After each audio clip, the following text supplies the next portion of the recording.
বাজেটে পাশ হওয়ার ৯ মাস পরেও কার্যকর হচ্ছে লুব অয়েল আমদানির শুল্ক আইন। এ নিয়ে বিপাকে এই খাতের ব্যবসায়ীরা তারা জানান যে সংশ্লিষ্ট দপ্তরে একাধিকবার যোগাযোগ করেও মেলেনি সমাধান। এ সিদ্ধান্ত কার্যকরে চট্টগ্রাম কাস্টমস হাউস গাফিলতি করছে বলে অভিযোগ। তাদের ফলে গুনতে হচ্ছে অতিরিক্ত কর। রুহুল আমিনের রিপোর্ট।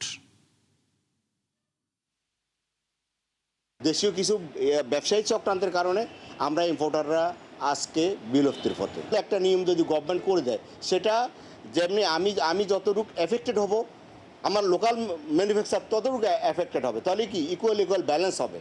আপনি একচেটিয়া যদি ইম্পোর্টার উপরে কর ধার্য করে ওকে ব্যানিশ করে দেন, তাহলে তো ইম্পোর্টার থাকবে না। প্যাকেটজাত লুব্রিকেন্টস আমদানিকারক আব্দুল মোতালেবের এই ক্ষোভ রাষ্ট্রের বৈষম্যমূলক নীতির বিরুদ্ধে।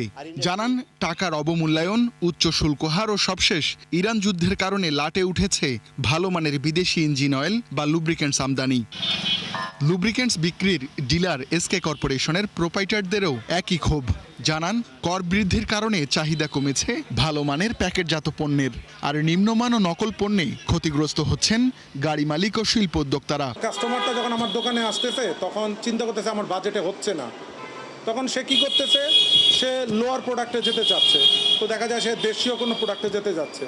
তো দেশীয় প্রোডাক্টটা যখনই সে দিতেছে, সে পারফরমেন্স বেটার পাচ্ছে না। ব্যবসায়ীরা জানান, 2023-24 অর্থ বছর পর্যন্ত একটি এইচএস কোড দিয়ে আমদানি হতো প্যাকেটজাত লুব্রিকেন্টস, আর ট্যারিফ ভ্যালু ছিল $2000। কিন্তু পরের বাজেটে 3টি আলাদা কোড তৈরি করে শুল্কায়ন মূল্য $5000 পর্যন্ত নির্ধারণ করে এনবিআর। এতে লিটার প্রতি লুব্রিকেন্টস আমদানিতে কর দিতে হচ্ছে 150 থেকে $350 টাকা। অন্যদিকে খোলা বেইজ অয়েল আমদানিতে কর মাত্র $48 টাকা। 2000 থেকে হঠাৎ করে 5000 নিয়ে যাওয়াতে আমাদের বাজার মূল্যটা আনলিমিট বেড়ে গেল, যাতে ভোক্তাদের জন্য কষ্টকর হয়ে গেল।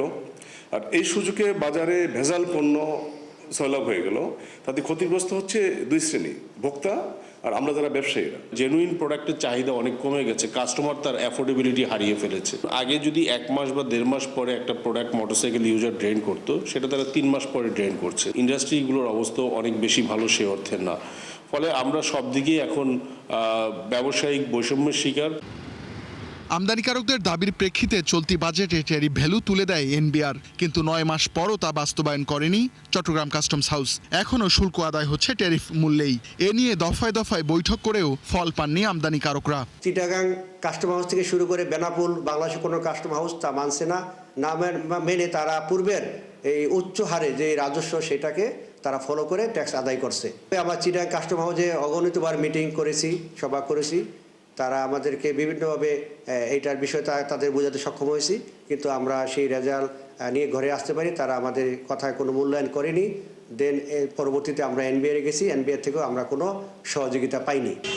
এ নিয়ে যোগাযোগ করা হলে চট্টগ্রাম কাস্টমস কমিশনারের কার্যালয় থেকে জানানো হয়, ব্যবসায়ীদের আবেদন পেলে বিবেচনা করা হবে। যদিও ব্যবসায়ীরা জানান, দফায় দফায় যোগাযোগ করেছেন তারা। দেশে লুব্রিকেন্টসের চাহিদা বছরে প্রায় 2.5 লাখ টন, যার পুরোটাই আমদানি হয় প্যাকেটজাত ও বেইজ অয়েল আকারে। রুহুল আমিন, 71, ঢাকা।